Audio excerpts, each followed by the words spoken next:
Hello, hello. My name is April Malone with Yes, I Work From Home, and this is the podcast. Today I have Tegan Bombard with us from Central Florida, and she is an Outschool, not just teacher, but employee.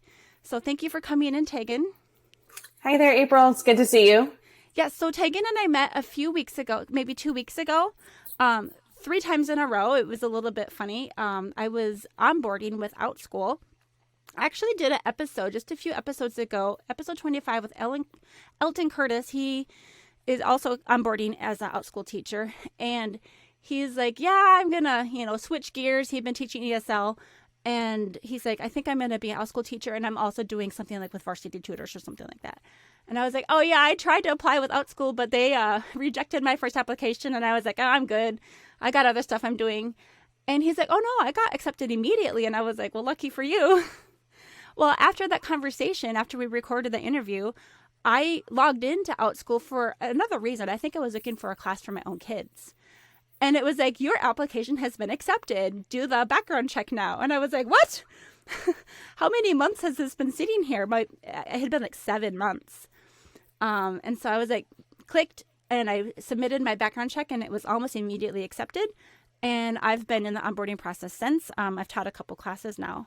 So Tegan was what class was that? I think I took 2 in a row with you, and then We did a classroom training session that we did that one twice. And the online instructional strategies, which is a little step above that, where it's really focused on using Zoom and using that Zoom to enhance your instruction. Right. So I was being a little overkill, I guess, and decided that I didn't know what kind of class that online session was. I could tell that it was probably one that you would answer questions, but I definitely didn't expect to be the only person twice. Mm-hmm. So the first time, Tegan went through her slideshow and, went through the general basics of, the overview of all of the ways that things work. And then since there wasn't really anyone else asking questions, I just kept asking them for our full, I don't know if it was 45 minutes or something mm-hmm. like that. And then I had signed up the next day thinking I'll just, try to get a little bit more information. And she and I were, again, I think the only people there that day. Yeah. And so we just went off script and I just kept asking questions. It was pretty wonderful. Pretty awesome that we're able to do that. So I'm basically going to reiterate a few of those questions today because I know that there may be questions that other people have mm-hmm. about Outschool. But why don't you tell us first what your role is now? Absolutely. So I am the onboarding specialist for Outschool on our internal team. And essentially what that means is from the moment a teacher, an educator, begins to be interested in Outschool, they go to outschool.com, they click on that teach button, you'll start receiving emails from me and you'll kind of fall into my bucket of care, so to say. And you stay right with me until around those times that you're starting to feel really comfortable. You're getting your feet off the ground with your online teaching business. And for some folks, that's a couple weeks. And for some folks, that's a few months. And everybody's a little bit different. But that's essentially when you fall into my bucket, so to say. And then within that role, I help our team to develop and implement professional learning opportunities, coaching to help build your business up for success. I run Facebook cohorts to, again, kind of get some different educators together so that we can lean on one another. So you can have that buddy, have that camaraderie while you're kind of learning the ins and outs of this new to you entity and just kind of embarking on this journey. So that's my internal role. How many people are in that same role that you are? That sounds like a lot of people. I am the only one. So I am the only onboarding specialist. My team is, I do lead a few contractors that usually help out with those trainings. So some of the live trainings they help out with as well. But I am the only onboarding specialist for the company. I met you both of those days. Actually, you usually don't even run those classes at all. So you were. I was helping out. It's a spring break time. So everybody wants to be, it's that time of year when folks want to take some vacation and things are starting to open back up again. So we're like, so I'm helping out while we do that. So you said that you work with some contractors. That means you're not a contractor. Are you an employee? No, I am. Yes. I was a contractor at one point with Outschool. I began contracting with them in the fall or late fall, early winter of 2019, but I am not a contractor any longer. I am a full-time employee. Okay. And before that, had you been teaching as well as an independent contractor? Yeah. So I started with Outschool in June of 2017. My family and I had just sold our house in Georgia, moved to Florida. I saw an ad on Facebook thinking this is not legitimate. What is this? It was a brand new thing at that point. Our application process was quite different. At that time, you had to have a phone call. So you would send in, you'd inquire about teaching at Outschool. And the person I actually spoke with, Laura Forty, is still an Outschool employee. So I got to chat with her on the phone way back when. And I was so afraid. It took me a few months to really get myself to the point of teaching comfortably. Mm-hmm. And I would say I was still in a brick and mortar classroom. So it was about 6 months for me to really, truly be comfortable with what I was doing. And we had the luxury of kind of taking our time with that. Were you teaching in the classroom and then intending on switching out or looking for something different? Or is it something that kind of fell into your lap and you just transitioned? I did both actually for a couple of years. So I was using it mostly as a side job. I taught in the evenings and I taught on weekends to supplement our income, because as teachers, most teachers do not have a very high income there. So I was teaching, especially here in Florida. So I was teaching to supplement that. And my hope was to continue growing that. And I wanted to teach on the platform full time. It was just one of those, when do you make that leap? As the health insurance provider for the family, as the, financial aspects, I have 2 children. That's a big leap, a very big leap, which is why I went into contracting. And just always, I never took that full-time leap, just out of my own fear, I think. Yeah.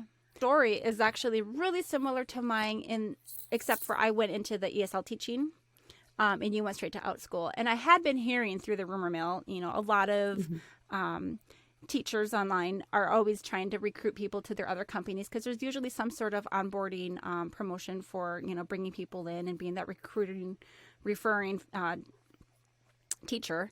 It can get a little spammy at times. And that's actually how I also found out about VIP Kid is an ad. I didn't hear it from another teacher. It was exactly what you said. I'm like, what's this orange thing, And within a week, I was hired and started teaching immediately. What did you teach back in the day? Like, let's go back to brick and mortar classroom. What did you do there? So I am an elementary teacher by my degree, by my certifications. Mostly I focused on literacy instruction and predominantly in low socioeconomic areas, where I worked with the students who could not pass state assessments is my general area of expertise. So working with struggling readers. What age limit or age level? Typically, third to fifth is my age group that I usually have worked with in brick and mortar. I've taught every other grade, but 3rd through 5th is my general area of specialty. Got it. So. And is that what you went straight to teaching, or did you branch out and try anything obscure? Yes and no. So I do when I with teaching on Outschool, I kind of stuck to what I knew. I was also embarking on homeschooling my children at that point as well, at least my oldest one. So I did a good mix of what I knew in the classroom and kind of what I was already doing. But then I loved the fact that I could explore activities that a traditional setting would not allow me to explore, and do some of the instruction that a traditional test-driven, standardized type of format is not going to necessarily allow. And so I broke off from that quite a bit. Initially I had started in my comfort zone, and then I did break off and do some pretty different things. I feel like just as a service to anyone who might be listening who is not familiar with Outschool, could you go ahead and just kind of sum up what it is in a nutshell and who teaches for Outschool? Absolutely. So Outschool is an online learning platform where teachers create unique content and unique learning experiences that they get to share with learners around the world. We are not a school. It's easy sometimes to say what we are not. We are not a school. We are just that online platform for teachers to host their unique classes, their own content. I kind of like to refer to us as the Etsy of education, or the Airbnb of education, so to say. That is what we do. So we are, and with that, I think we don't have a lot of restrictions. It's a place where educators can come and really be free to be outside of the box. And we really embrace that outside of the box aspect. And then do you require any kind of certification for your teachers? We do not. So our educators on Outschool do not have to have any sort of certification. We are a global company. And so because of that, with certifications varying from state to state and country to country, that would just not be something that would be feasible. We do require an expertise. So that can be interpreted in a few different ways. Sometimes we think of a certification as a level of expertise. Sometimes people think of a degree as a level of expertise. But life experiences can also provide you with a high level of expertise.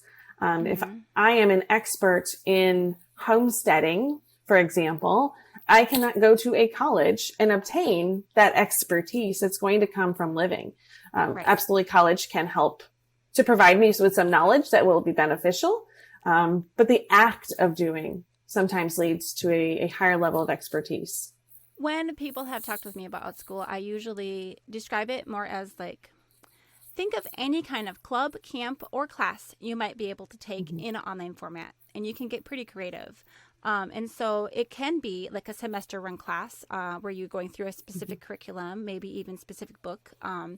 Some people use it to supplement their homeschooling or supplement their public school education for extracurriculars. And then there's a lot of flexibility in the types of classes that you can take, not just in terms of like the topics, but also like the structure. It could be like a one-off, a one-time thing, or like a 4-day camp, or a short course 1 week or 1 day a week for 4 weeks or something like that. Would you say that the majority of your educators, and I noticed I kept saying teacher and you kept saying educator, would you say that the majority of them are people who come out of the brick and mortar schools, or is it just I think it's a little more than 50-50. We do have a lot of former educators, but we also have a significant number of what I like to call just experts. We have a significant number of former teachers, but we also have experts. And it's not quite a 50-50, but it definitely and I don't have the exact numbers. I don't know those exact numbers. But we do lean a little bit more towards teacher. It's a little bit more balanced toward the teacher side, but not too bad. Okay. And would you say that has to do with which applications have been accepted versus just in general, more teachers are likely to I think a lot more teachers just in general are going to apply just due to the nature of Outschool. We hear that name school and we just automatically assume that that's a teacher. And that's why I say educator, is because teacher usually has just a connotation to it of a school, a more formal school, whereas anyone can be an educator. Right. And so that's why I use that term. And I know that, we are in April of 2021 right now. And a year ago, everything changed. Everything got flipped. And so many schools went online. So many parents pulled their kids from school, started homeschooling. And I know you guys have had some huge growth in the past year. Do you want to talk about some of the growing pains or anything about how that has gone over? I know that everyone is wishing that they had put stock or invested in stock in probably Zoom. Absolutely. So it was interesting. I was actually I was contracting with Outschool at that time, as well as teaching both my online classes and in my brick and mortar. So I was about 80 hours a week is what I was doing at this point last year, if not a little more. Plus I homeschool both of my children. So, I have very little memory of that time because I think it's one of those experiences that you just block it out, but it was very, very busy. I worked in the support inbox. So if you were having a question as a parent or as an educator about Outschool, you talked to me. You would send it in and I was there. I was able to respond and help out because I've been on the platform for so long. I was able to help out in that capacity. And so it was a matter of just a dramatic increase in those emails into the support where we're going, oh my gosh, this number just keeps going up. We cannot, you'd answer one and 5 more would replace it, kind of situation. But we handled it really, really well. I think we really worked hard. Outschool is a fantastic company, and both the educators on the platform and the internal company worked really hard to meet the needs of the learners. We immediately opened up our .org, our not-for-profit side of Outschool, and we're able to provide learners in the United States whose schools had closed with free classes. Something that we are still running today. Really? So any learners in schools in the United States, it's not international at this time, that one is just in the United States, can receive free classes. I believe right now it's $300 worth of free classes for learners that have been impacted by school closures. Honestly, I think it was all handled really well with this massive amount of growth, extremely well, because we still kept the vision of Outschool, which is for learners to love learning, at the very heart of everything that we did. And it wasn't necessarily about, oh gosh, what do we do to manage this? It was, how do we keep that vision intact and still manage this? Like, that was still at the forefront. I know that switching from, in-person school to an online format for so many people has been like a huge technological challenge, as far as so many people don't have maybe adequate internet or devices at home. And I'm assuming that before the pandemic really affected us globally, that a lot of the people that were participating in Outschool were equipped with proper equipment and a good connection. Did you notice a change as soon as I think the biggest change that we noticed, and we haven't done a full run of too many things, we do have a lot of learners that join from a tablet or some sort of non-computer device. And that can have obviously an impact on, some participation. But because of the nature of Outschool classes being highly engaging and highly interactive, it doesn't lend to a negative experience. Chromebooks, though, we have seen, again, that's another one that we see a little bit more, because as schools close, what device do they send home with their learners that don't have one at home? A Chromebook. Because those are inexpensive that, school districts can't purchase in the masses. So that is what we do see. However, again, I'm going to kind of go back to our .org, our not-for-profit. We've actually provided through that a grant this past summer to help provide learners with devices. So we had a number of schools apply, and I believe we issued that grant back in, I want to say it was November or December. I was on the committee to help review those applications, and we had some amazing applicants from around the country of small organizations that were working to help bridge that gap in terms of academic access, technological access, and things like that. So we did work with recognizing that exact concern. We did recognize that and work to do what we could. When you said $300, was that per student or per school? It is per family. Okay. So it is per family. And they need to be enrolled in a school that is qualified under that program? So they need to be, and again, I believe the qualifications there, it's just that they have to be in a United States school district that has been impacted. So when they register, they do have to let us know what is the school district that they're coming from, so that we can just kind of have that verification there. Interesting. But most schools, I'm not really sure if there have been any that have not been impacted by school closures at this point. So right. Yeah, our family has been impacted. We had all three kids in our online school. It was a charter in person about 3 miles from here.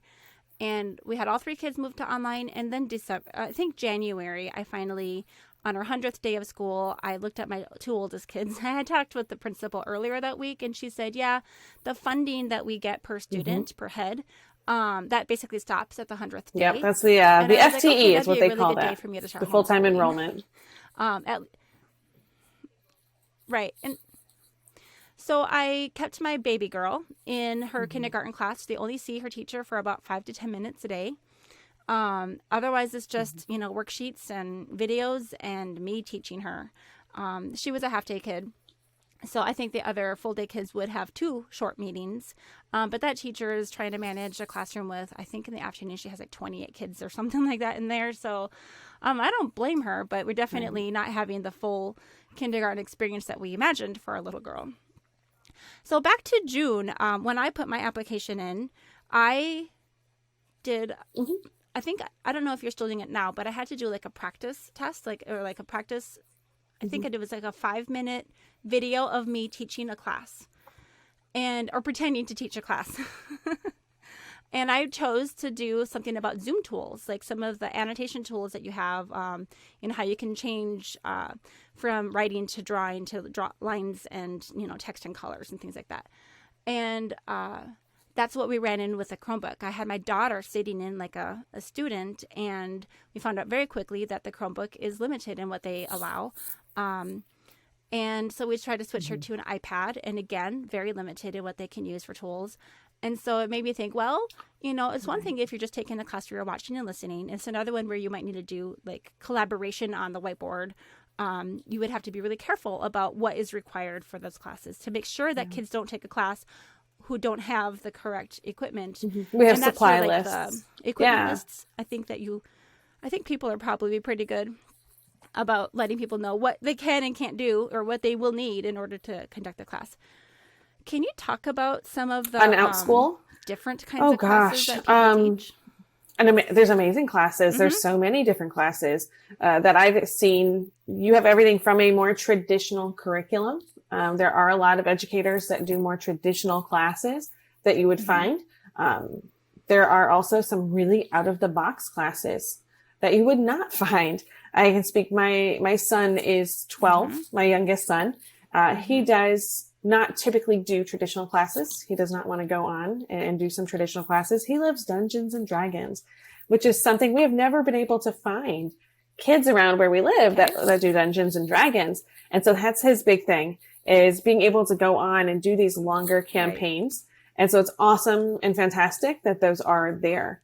My older son does do a little bit more traditional classes. He's getting ready. He's 14. He's getting ready for some dual enrollment. So he's, working towards this college acceptance. And so he does stick a little bit more with some traditional classes, but he mixes in social.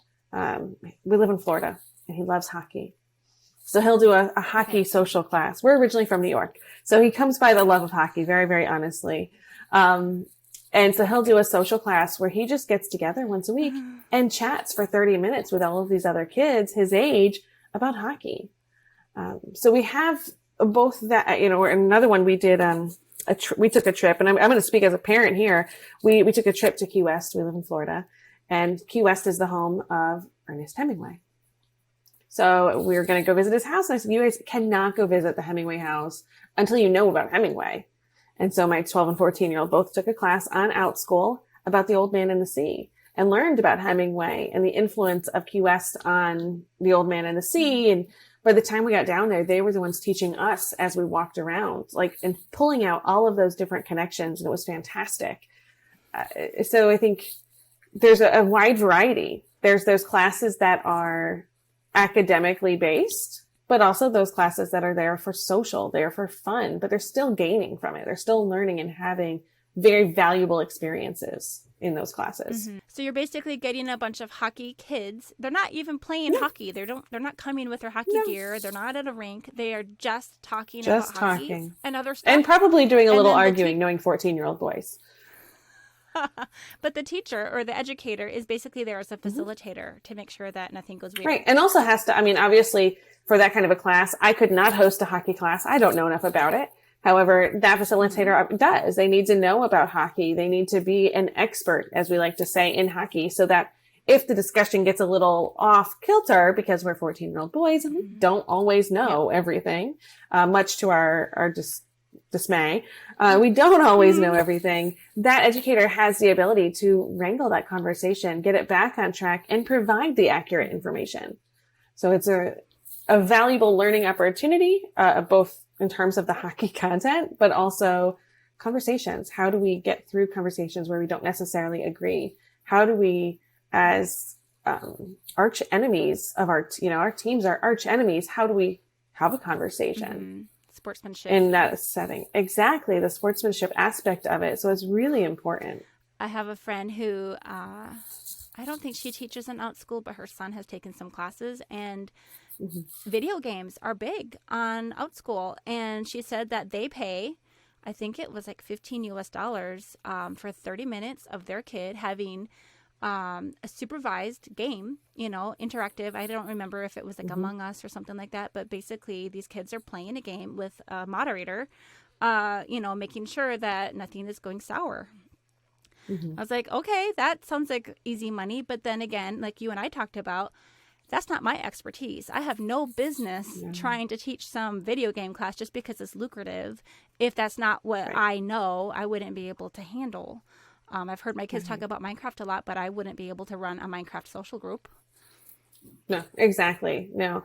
And I'm the same way. I hear my kids talk about the different games that they play, the Minecraft and the Roblox. And I'm not an expert in that. I wouldn't even know how to answer a simple question about how to build or, the difference between certain things. I don't even know what it's called in Minecraft. I think my kids have more experience. Modes. Yeah, I wouldn't know how to do that. Something I did to kind of go with that, my kids, when they were younger, when I first started teaching at Outschool, my son was interested in Pokemon. Still is, but he's 12, so he's kind of getting to the end stage of that. But he was really interested in Pokemon. Not necessarily I had a huge expertise in, but I do have degrees in literacy. My master's is in literacy instruction and ESOL. So I said, well, let's take your interest there, because again, I'm homeschooling at the same time. And we did a whole thing about Pokemon phonics. Oh. And so that was a class that I was able to create. And no, I was not necessarily an expert on Pokemon, but I knew enough from our discussions, from being, my son being obsessed with them, at that point. And really the focus of the class was on phonics. Right. It was on the phonetical sounds. So we were able to really tie that in. And I know there are other educators as well at Outschool that do the same thing.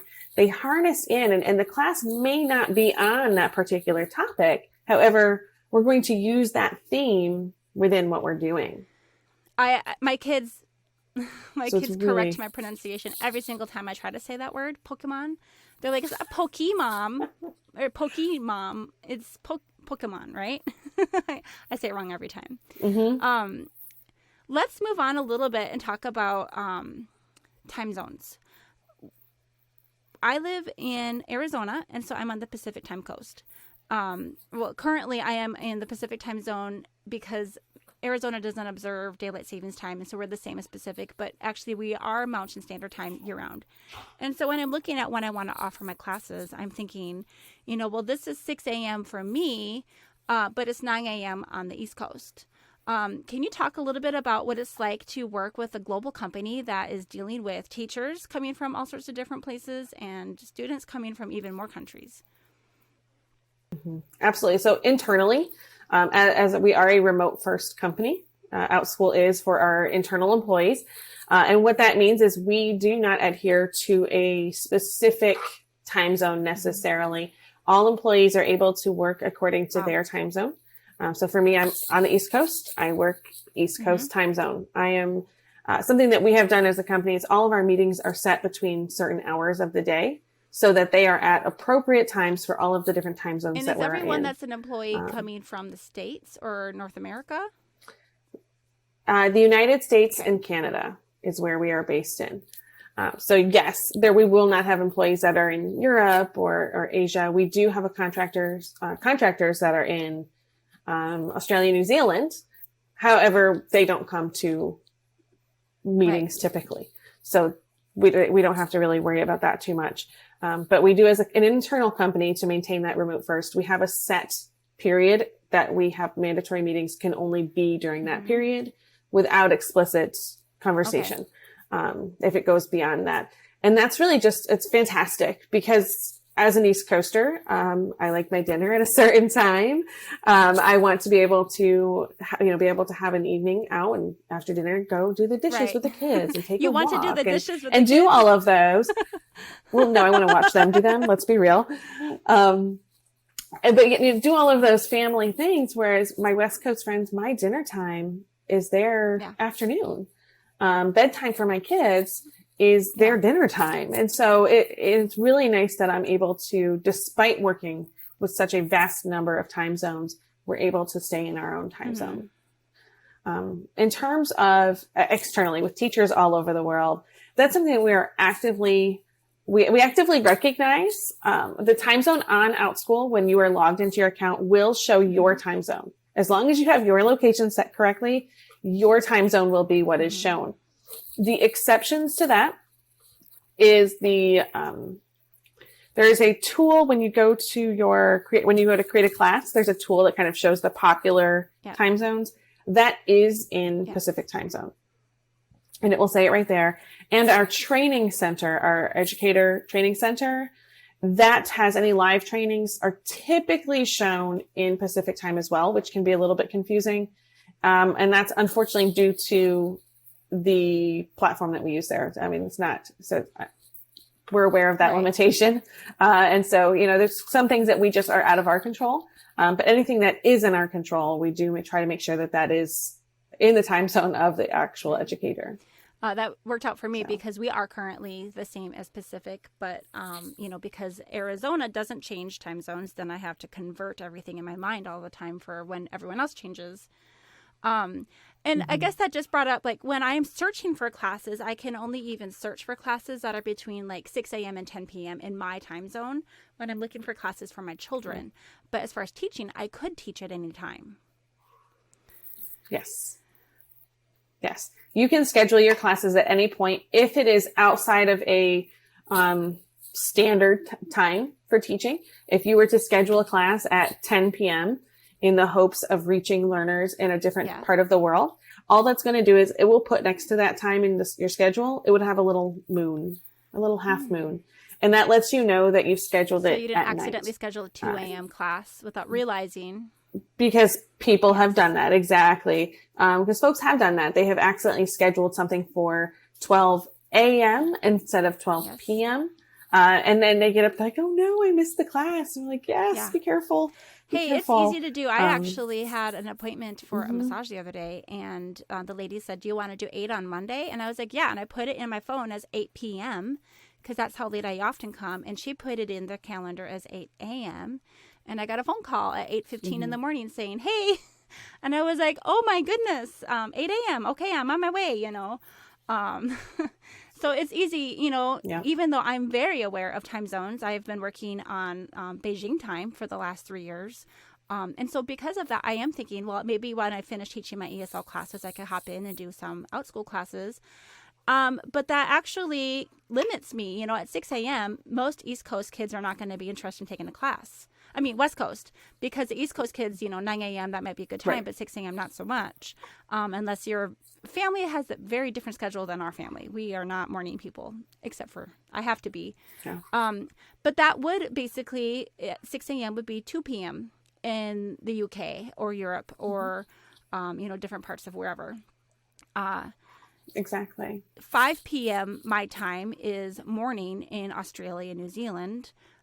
So it just depends on, who am I trying to appeal to? And I was asking you, like, should I try to teach at all these different times so that I can appeal to these people all over the world? And you said, go ahead. Yeah. Whatever works for you is the best thing to do.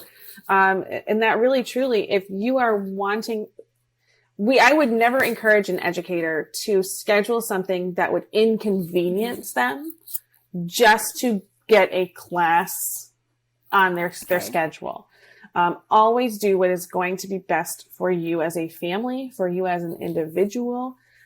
Don't ever cater to a time or a schedule that's just not going to benefit you or put you in a predicament of child's care or put you in a rough predicament of anything. Because that's the luxury of working from home. That is the fantastic, especially when you're working from home for a place like an Outschool and doing a class, and teaching, is that you have the luxury to pick and choose when you are teaching, pick and choose when you are working at times that are best for you. But I wanted to know, where do people live that are taking the classes? Like, if I want to appeal to the masses, do we have a lot of students in Australia and New Zealand, or are the majority of them in Europe or here in North America? We have, and I don't know if we have our exact number of countries. I know at the end of last year, we had reached nearly 200 different countries around the world. And so we do have a lot of students and a lot of kiddos in the United States and Canada and in our, 4 or so major time zones. We still have Alaska and Australia as well. We do have learners in just about, I believe, every other time zone as well. Are the numbers as much? No. right? We don't have quite as many. You're not going to go and find the same numbers in Eastern Europe as you are going to find on the Pacific coast of the United States.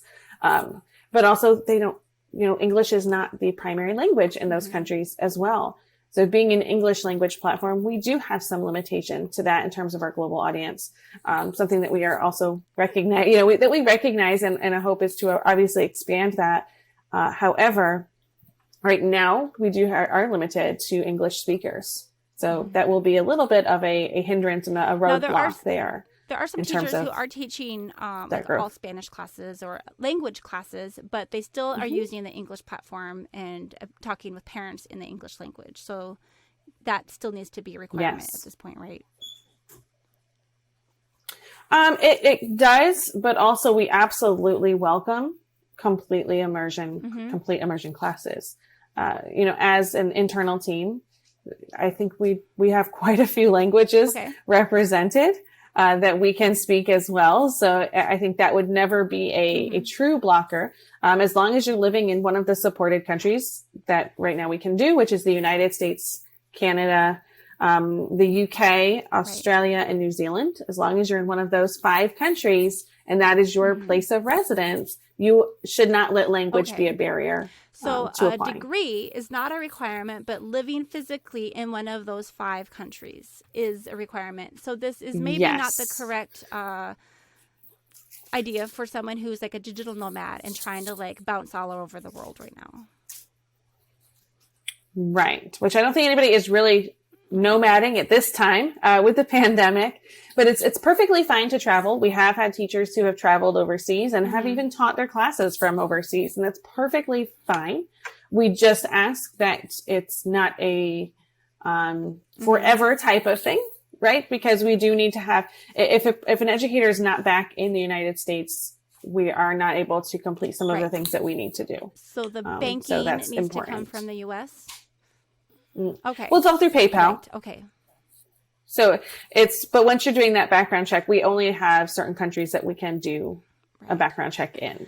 So I know we're running out of time. We're going to have a little bit of a shorter episode today, but a few things that have come up for me as I've been onboarding and starting to teach my first classes is I made a mistake my very first day. I decided to open up a class for the following day, and I wanted to promote this to some of the groups that are unofficial on Facebook. There's some that are for families that are wanting to support the brand new teachers. And sometimes they can get maybe a discount or, with not the expectation or a requirement of giving a nice review, but they're going to be kind. And if there's going to be criticism or negative feedback, they would probably message that. It's kind of a safe place for teachers just to get started and everything. And so I joined a couple of those groups, which I thought was going to be fun for me to also maybe possibly get a discount with my own kids. Well, I promoted my, classes I had set up for like the following day. I had, I think, 3 or 4 different times. And what I didn't realize as a new teacher was that if I didn't have any enrollment in those classes with 24 hours out, they would all be canceled. And so throughout the day, I kept getting an email saying, your class has been canceled. Your class has been canceled. And I was like, oh, I was hoping to get some last minute people, So that was a little bit of my learning curve. Are there any things that you've seen people do that might kind of hinder their opportunity to get started, or any things that would be really good for a successful start? Right. So sometimes we look to other people and we see the success that someone else is having. And again, like I said earlier, it happens at different time periods. Everyone, that getting their feet off the ground happens. It can happen in a week for one person, 3 weeks for another, 6 months for someone else, right? Everyone is very, very different. But sometimes we gravitate towards those people that were very successful very, very quickly, whether they truly were or they're telling us that they were. Sometimes it's hard to tell the difference. And we look at that and like, well, what if I want to be able to do that too? I want to do exactly what they just did and take off and have this amazing business that is going to, oh my gosh, everything. I'm going to have a new car, a new house. I'm going to have all of these things. It's a little bit unrealistic. It really, truly is. It is a very unrealistic idea. And so I think the best thing that a new educator can do is accept that and be comfortable with their pace. Like you were mentioning that they were canceling, you are welcome. And we definitely would say, uncancel those classes if you Yep. are okay with it. If there is even one learner. So we do ask that educators give a minimum of 24 hours notice to any families that are enrolled if they're going to cancel. So if you are uncanceling a class, we'll say 23 hours ahead, at that point you are basically promising anyone who enrolls, Yep. I will teach this class. It will happen. Because that's a poor experience for those kids. Imagine being, you've got kids, they are so excited about this class, and now it's an hour beforehand and they're not going to be able to take it. Or they've already Or mom and dad had supplies. enrolled them. They've already got the supplies. Exactly. Or maybe it was a class because the parent, mom and dad have a meeting and they needed something for that hour and now they don't have it. You just don't know. So I would absolutely say to uncancel those classes and be open to teaching below that minimum number of learners. I think, that would be fantastic, because even our most successful educators have taught below their minimum. Just to get started, especially, and to get ratings. I mean, reviews and ratings. And by the way, if you ever are reviewing online teacher, please be kind. You can be honest. That's totally fine. But that private message is really going to be appreciated, because a negative review can really, really, really impact their future teaching ability. And they might have just been having like some technical issues or a rough day. So far we have, go ahead. And a lot of times with those technical issues, it's very hard to pinpoint where is that technical issue coming from. Is that coming from my computer? Is that coming from the kiddo's computer? It's very hard, as both a parent and as an educator, it's hard to identify what is the root of that. So, I mean, really the instruction is what should be included within the review, not any sort of technical issue, because again, we just don't know where that's coming from. And as far as who's successful, I know that there's a lot to do with personality and like an online presence. Some people just are really, gregarious and, charismatic in their like expression and engaging. And so even though one person teaches, I know that there are people that are doing stock market classes and are wildly successful in that. And then I see other people trying to open them up, and I'm like, that person doesn't seem like they have the demeanor to really be able to pull off that huge class like these other people are doing. My kids have taken a juggling class. The lady was very mild-mannered, but it was a good experience. We had one that they took. It was what do you call it? An escape room.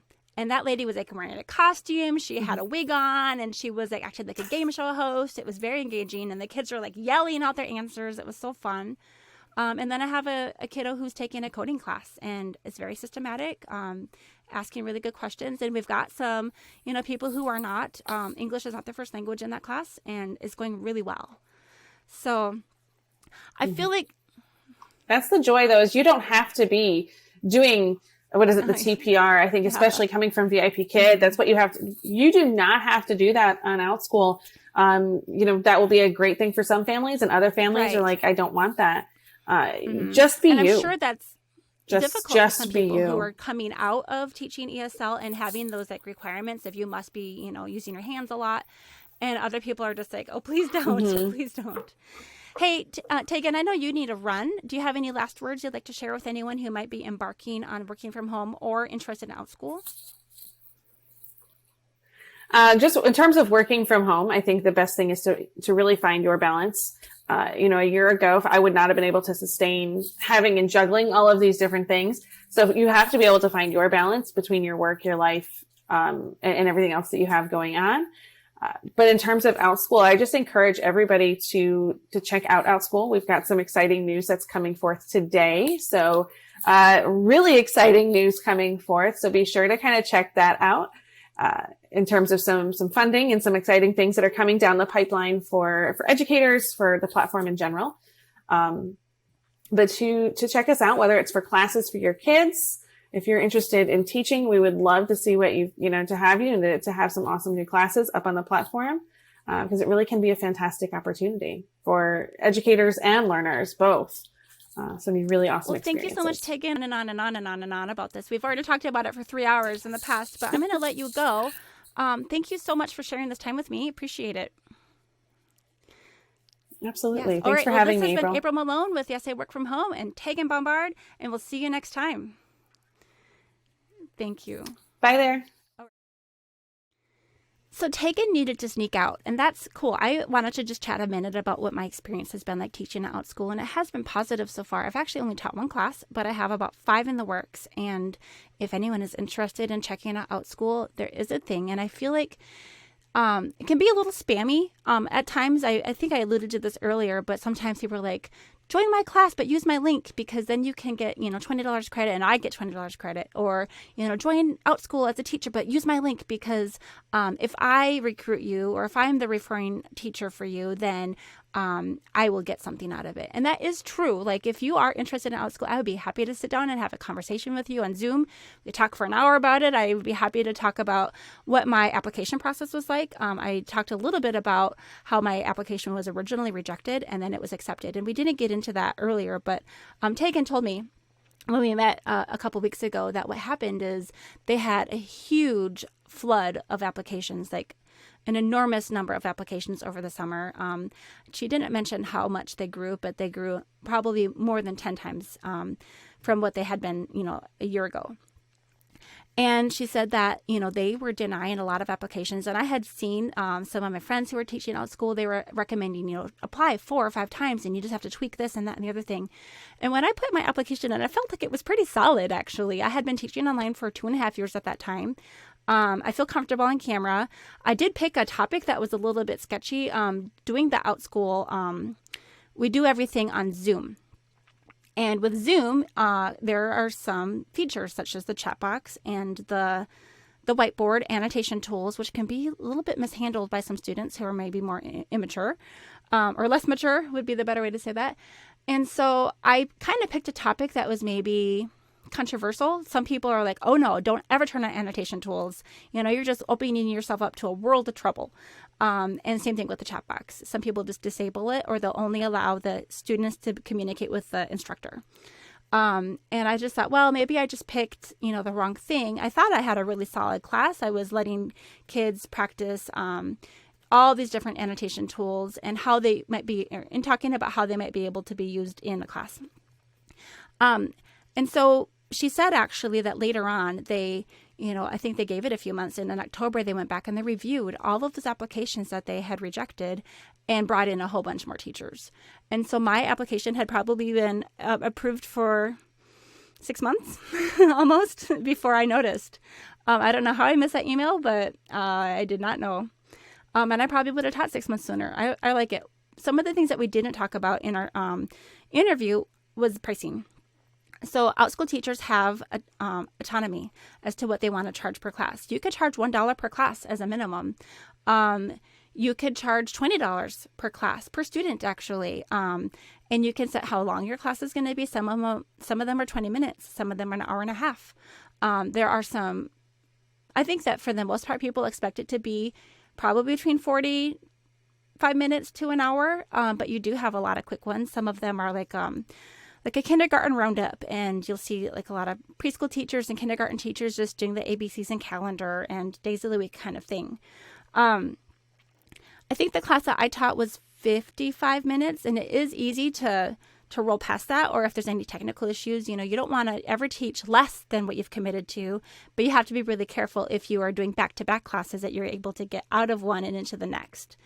So the classes that I'm teaching, it's kind of funny. One of the things that I've been doing in my community, in my neighborhood, and the Buy Nothing group that I'm part of in my city is I've been filling up people's foaming hand soap containers. I just take a little bit of Dr. Bronner's, like the liquid soap. I actually have some with me here. And I can put in, it's like a ratio thing. So maybe one piece or one part of my liquid soap to 3 or 4 parts of distilled water. And I can reuse my foamy hand soap container again and again and again and again, like for a year. And I'm looking at all these people that are buying these foamy hand soap containers, and I'm like, they are $3 at the store, $10 at the store, depends on if you're going to Bath and Body Works or what. And I've learned that you can even take like soft soap and dilute it. It's more of that. That's more of like 1 part liquid soap to maybe 4 or 5 parts water, and it'll still do foam up for you. And it's really nice because you don't take as much. You don't use as much soap. You can take a refill bottle and refill that same little one again and again, and really keeping things out of the landfill. Some of the other things, and that was actually really about the conversation about reducing and reusing before recycling. We do have like a recycling crisis right now, especially here in the States. We had contracted with China that they would buy our plastic recycling, and they were taking it and bringing it back into the factories and making new plastic things. And I think it was like 2019 perhaps, that all kind of fell apart, and they are not wanting to buy our plastic anymore. And so, we faithfully put our things into the recycling bin. Where I live, we all are issued a recycling bin for our household, and we can it's huge. It's as big as our trash can. Bring it out to the curb every week if we want. And what I'm finding is that a lot of the stuff isn't actually going to the recycling centers anymore, and it breaks my heart. So it was really a conversation about reducing and reusing the products that we have, and being mindful about the decisions that we make of what we're putting on our body. And like, for instance, even just transportation costs, like a lot of things, foaming hand soap uses a ton of water. It's actually very watered down soap. And I said, what you're basically paying for is them to ship water around, where you can buy a gallon of water, or distill your own water, actually, that's locally sourced. And so you're not paying these huge shipping costs for just water. Another class I want to teach is about charcuterie boards. And I hope I said that correctly. I'm going to have to really nail it down before I actually do the class. But my family, we've been focusing on making like basically a tray or a platter or a cutting board full of, fruits and vegetables and meats and cheeses and crackers and things like that. And that class is going to be talking about it being artistic and, weighing the board with texture and color and size and shape, and not, just focusing everything in one area, not putting all the blueberries and grapes in the same area, but to kind of, spread it out. So I'm actually looking forward to that one, and I might even offer it as a class, a club, and a camp.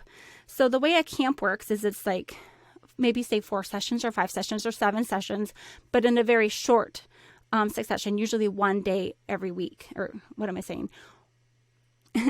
That would be more like Monday, Tuesday, Wednesday, Thursday, Friday, like a 5-day class, 5 days in a row, and then you're done. A short class would be maybe 1 or 2 sessions, actually like 2, 3, or 4 sessions, but maybe 1 class meeting per week.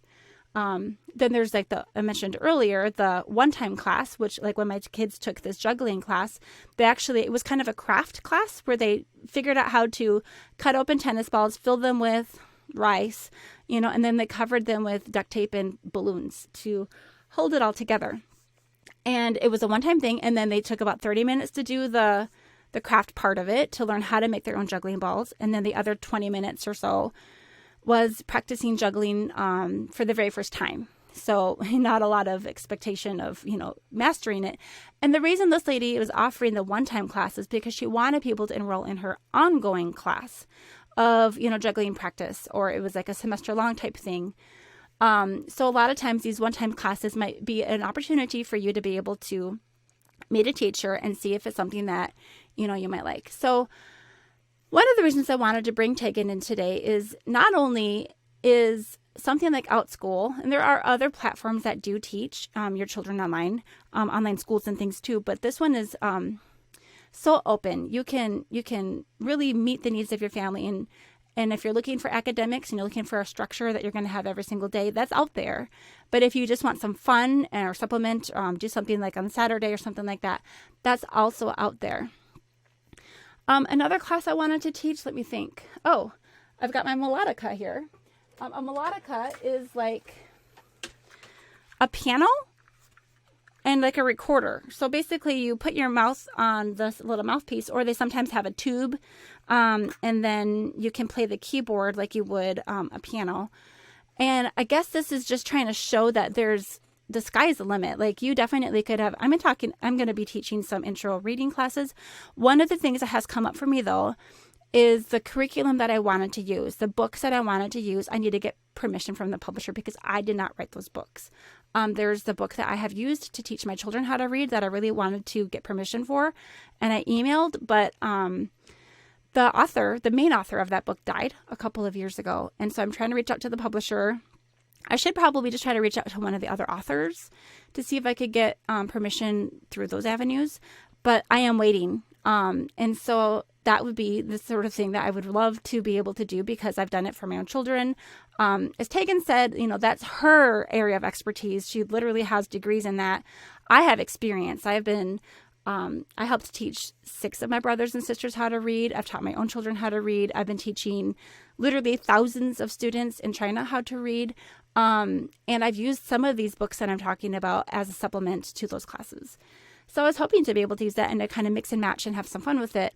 One of the other publishers, the Bob books, for instance, those are a very popular book that I have used to supplement with my kids. And I reached out to them and they said, yeah, we are giving an open-ended permission for anyone to use anything that's published by Scholastic until some date in June of 2021. And then that permission is going to end. And I thought, well, I don't know if I want to, go through the work of establishing a class and slides and everything for something that's going to just be ending in 2 months. So I have to give a little thought about what I'll do or ask if, that permission will be extended or not.